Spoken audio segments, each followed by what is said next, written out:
आज मेरे साथ अब्दुल जी हैं। अब्दुल जी, आपने अरेबिक सब्जेक्ट से जून 2020 में जेआरएफ क्वालिफाई किया है और सबसे बड़ी बात यह है कि आपने यूजीसी नेट पेपर 1 में कुल मिलाकर 41 क्वेश्चन सही किए हैं। आज आपके साथ हम बात करेंगे इस विषय में। उससे पहले आप खुद से अपना परिचय दे दीजिए, बताइए अपने बारे में कुछ। जी, thank you very much sir ji for inviting me here. मेरा नाम अब्दुल अजीम है। मैं इस वक्त हैदराबाद में university English and foreign languages university Hyderabad से एमए थर्ड सेमेस्टर मेरा चल रहा है। और जो मैंने जेआरएफ निकाला वो पहले ही अटेम्प्ट में निकाला। अल्हम्दुलिल्लाह मुझे इस बात का काफ़ी अच्छा लग रहा है।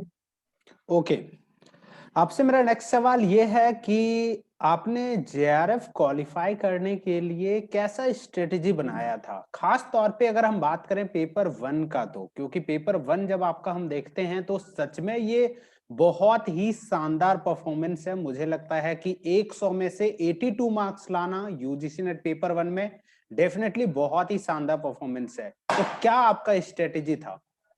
सर, स्ट्रेटेजी बहुत सीधा था मेरा। असल में पेपर 1 जब मैं इसमें दाखिल हुआ पेपर 1 की तैयारी करने के लिए, जेआरएफ की तैयारी करने के लिए, तो काफ़ी मुश्किल था मेरे लिए।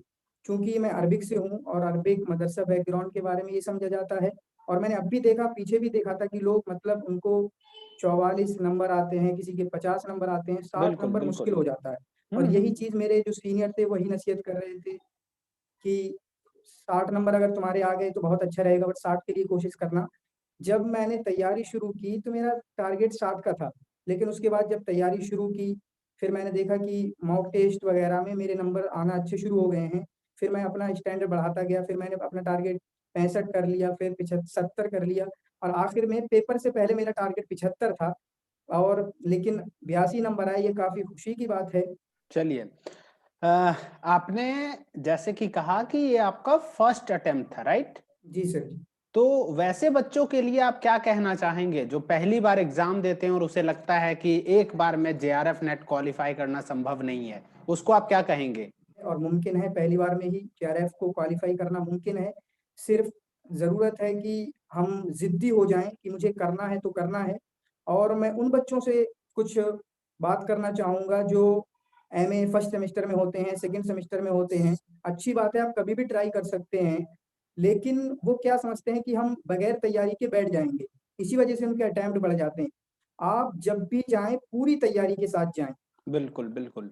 बगैर तैयारी के बैठने से आपको कोई फ़ायदा नहीं होगा। ना ही आपको किसी भी तरीके का एक्सपीरियंस मिलेगा। एक्सपीरियंस तो आपको तभी मिल सकता है जब आप तैयारी करके जाएँगे और जब एग्ज़ाम में बैठेंगे, फिर उसके बाद समझ में आएगा कि मुझसे कहाँ-कहाँ गलती हुई है।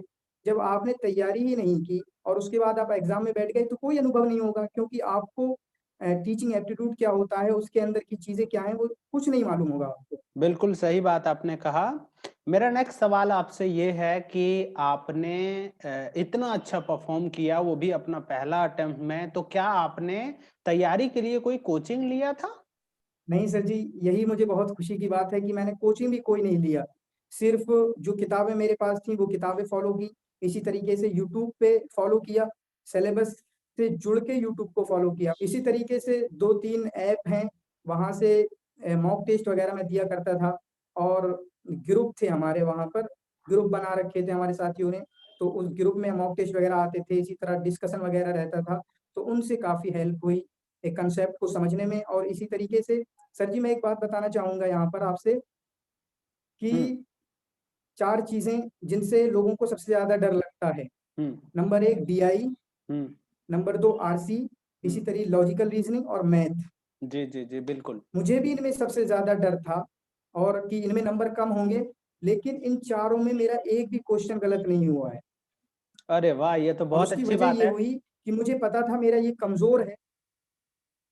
जी, जी, जी, जी, जी। जी सर जी।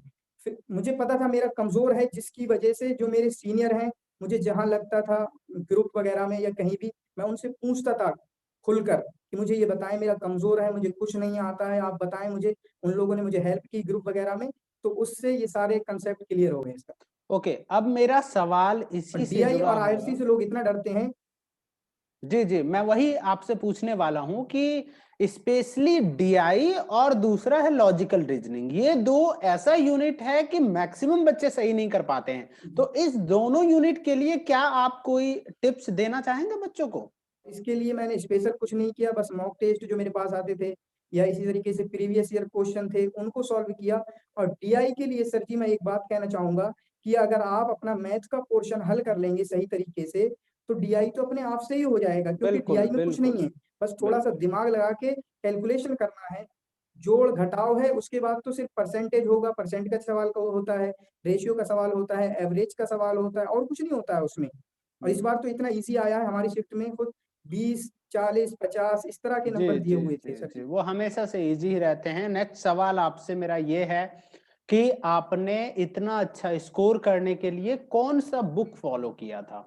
सर जी मैंने ख़ास तौर से 3 बुक खरीदी थी, फॉलो को क्या कहूँ मैं, 3 बुक खरीदी थी। सबसे पहले ट्रूमान की बुक खरीदी, क्योंकि जो मेरे आस-पास का माहौल था लोगों के पास, मैंने ट्रूमान की बुक ही देखी थी, जिसकी वजह से मैंने ट्रूमान की बुक खरीदी। लेकिन उसके 4 चैप्टर मैंने पढ़े शुरू किए, teaching aptitude, research aptitude, communication और इसी तरह आईसीटी, लेकिन हम्म। उसमें उतना ख़ास लगा नहीं। उसके बाद अच्छा। मैंने अरिहंत की बुक भी मँगाई, लेकिन उसमें थोड़ा कम लिखा हुआ है, जितनी ज़रूरत है एनटीए, यूजी नेट के एग्ज़ाम के लिए, पेपर 1 के लिए उतना नहीं लिखा हुआ है। फिर आखिर में मैंने जाकर केवीएस मदान, जो पियर्सन पब्लिशिंग पब्लिशर से मौजूद है, लिखी गई केवीएस मदान की बुक, उसको रेफ़र किया। और जब मैंने आखिरी दिनों में रेफ़र किया सर जी, आखिरी 1 महीने में, और उसको 3 बार तकरीबन मैंने रिवाइज़ कर लिया था, क्योंकि मेरे कांसेप्ट क्लियर हो गए थे यूट्यूब की वीडियो से, अनअकैडमी से, इसी तरह उन 2 बुक से।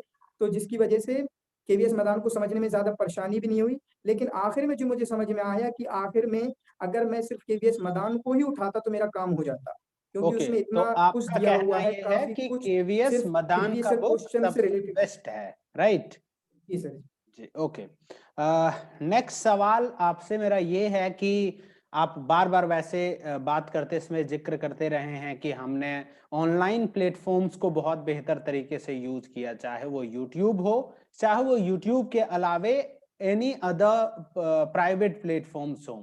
तो ये भी यूज़ करना बहुत ही महत्वपूर्ण है बच्चों के लिए। और लास्ट सवाल आपसे ये है मेरा कि आगे जो बच्चे एग्ज़ाम देने वाले हैं यूजीसी नेट जेआरएफ का, वैसे बच्चों के लिए क्या कहेंगे आप? क्या आप उसको टिप्स देना चाहेंगे?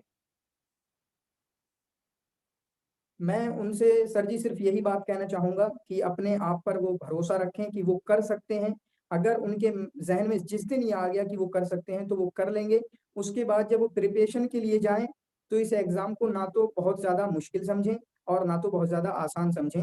और इसी तरीके से हार्ड वर्क करें, स्ट्रैटेजीज़ आप टॉपर्स को सुनें, क्योंकि मैंने भी हमेशा आखिर तक, आखिरी दिन तक मैंने टॉपर्स को सुना, क्योंकि टॉपर्स अपना जो उनका एक्सपीरियंस है उसका निचोड़ बताते हैं। अगर टॉपर्स ने आपको बताया है कि प्रीवियस ईयर क्वेश्चंस बहुत ज़रूरी हैं, सिलेबस से ही जुड़ा रहना बहुत ज़रूरी है, इसी तरह केवीएस मैदान की बुक भी काफ़ी अहम है, तो उन चीज़ों को हमें फ़ॉलो करना चाहिए और इस तरह की स्ट्रैटेजी से हम एग्ज़ाम को क्लियर कर सकते हैं। चलिए, बहुत-बहुत धन्यवाद अब्दुल अजीम जी, आप मेरे साथ जुड़े, अपना बेहतरीन अनुभव मेरे साथ साझा थैंक यू। किए। आपको बहुत सारे स्टूडेंट सुन रहे होंगे, डेफिनिटली वो लाभान्वित होंगे आपके बातों से।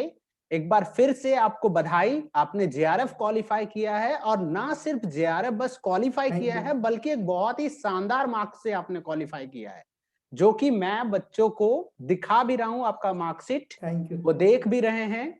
बहुत ही अच्छा रिजल्ट है आपका, एक बार फिर से आपको बधाई। साथ ही साथ आप जो भी भविष्य में करें, उसके लिए आपको शुभकामनाएँ। बहुत-बहुत थैंक धन्यवाद, यू। आप मेरे साथ जुड़े अपना एक्सपीरियंस साझा करने के लिए, इसके लिए।